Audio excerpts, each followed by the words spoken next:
Chapter 59. The Right Way.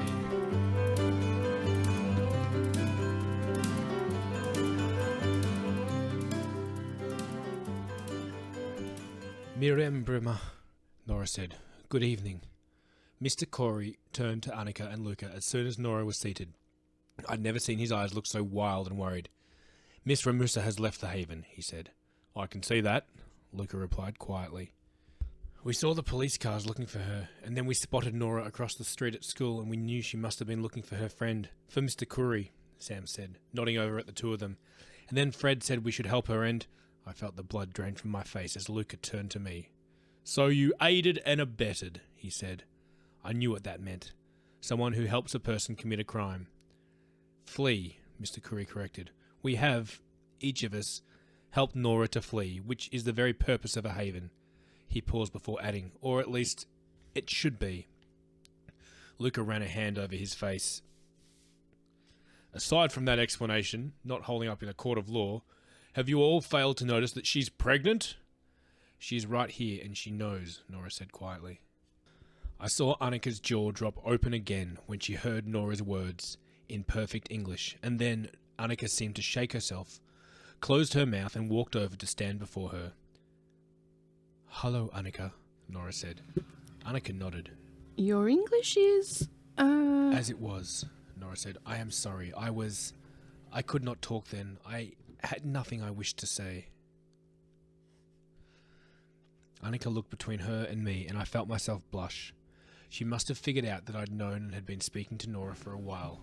Your baby is due now, in November, Annika said, and Luca let out a string of curses as Nora nodded.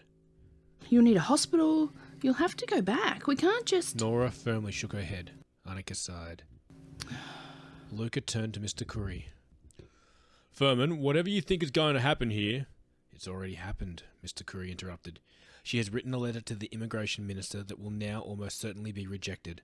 As soon as her daughter is born, or perhaps after a small extension until April, they will be sent home. Well, maybe they should, Luca suddenly exploded, slamming his hands down on the kitchen counter, so we all jumped back in shock. He bowed his head, hands splayed as he whispered, You don't get to decide. None of us do. Some things are just out of our control. Luca? Annika walked towards him. We don't all get what we deserve, he said, as Annika gently laid a hand on his back. He looked up at her and then stared down at Nora. And this plan certainly isn't going to help you get what you want. What is it you think I want? Nora asked. So quietly, I didn't know if anyone else had even heard her. Luca shook his head. You think they'll just let you stay, make you a citizen, give you a nice big house somewhere and pension to live off? Don't talk to me this way, Nora snapped, and I knew everyone in the room had heard her then, because they were all suddenly looking at her as she struggled to stand and face Luca. I don't want any of this, she said, waving one hand around, while bringing the other one to rest on her high round stomach. I had no say in any of this. I did not want my country to tear itself apart, or ask for those bombs to be dropped in the name of peace. I did not want to leave my home, to be chased to the border and squeezed into that camp, and... She sucked in a deep breath that only seemed to rattle in her lungs. Mr. Curry made a move like he would go to her, but she waved him away. None of this is what I want, but it is where I am. I have nothing to go back to, and if it was just me... She shook her head and placed the other hand on her stomach. But it is not just me anymore. I know there is nothing for us, no home back there, but maybe forward. Nora looked between Annika and Luca and back again. She said, You know. If it was your baby right now, would you let them be taken to so much danger? There was silence, and I watched as Annika sucked in a breath and lay a hand on her own stomach. Nora's eyes followed the movement. Lucas swore under his breath, and Pop said something about how she wasn't to know. Nora looked around the room again, this time her eyes landing on me and Sam. Our brother died, I said quietly. Her face went white, and she shook her head once. Ma vie inquiète, she said. I'm so sorry. Nora and Annika held each other's gaze for what felt like 100 years, until Luca's voice cut through the quiet. Whatever chance you had for that child is gone. They'll never let you stay now. It's pointless to even try. I can't believe that, Mr. Curry said back. You should know as well as anyone that morality doesn't always equal legality. That sounded so much like what Luca had said about our own moral compass that I was sure he would listen to Mr. Curry and help us. I can't do this, Luca said, and then he scrubbed at his face again. I am an officer. I could lose everything. She already has, Mr. Curry snapped. A bad feeling crawled along my spine with icy fingers. Is that why you brought her here? Luca asked, but he wasn't looking at Mr. Curry anymore. He turned to Pop. Because who'd come knocking on a police officer's door, looking for an escaped refugee? Was that the plan, Jeff? I heard Sam taking a sharp breath, and I felt the weight of Pop avoiding my gaze. Who, indeed? He asked, not breaking contact with Luca's hard stare. Do you know what you've done?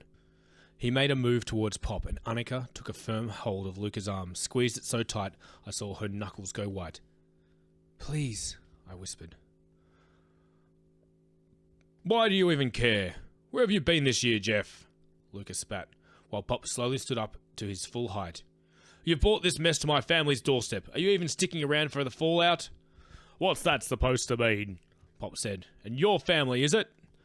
Please, I said again, and Sam reached for my hand and squeezed. You can't save everyone, Luca suddenly yelled, and I felt myself stepping forward. Yes, you can! I must have screamed it, because suddenly everyone went quiet. All their eyes turned to me. You can! I know you can, I said, staring up at Luca. You saved me, once. You got to Merjame in time. I looked from Nora to Luca and back again. You can save her too. I know you can. Luca started shaking his head. Why won't you even try? I yelled. He opened his hands out to me, but then they fell by his side again and he just kept shaking his head. It was our idea, Sam said behind me, quietly. It wasn't Pop. I mean, it wasn't Jeff's idea to bring Nora here, he corrected. And Pop gave Sam a little nod, telling him to go on. It was mine and Fred's, because this is the safest place for her, and Fred's right. It's what you do. This time it was me, reaching for Sam's hand and squeezing while he said one last thing. You said deep down inside we all know the right way, and what it looks like, and, well, this is the right way. We know it. Just then, there came a knock at the door, and everyone froze.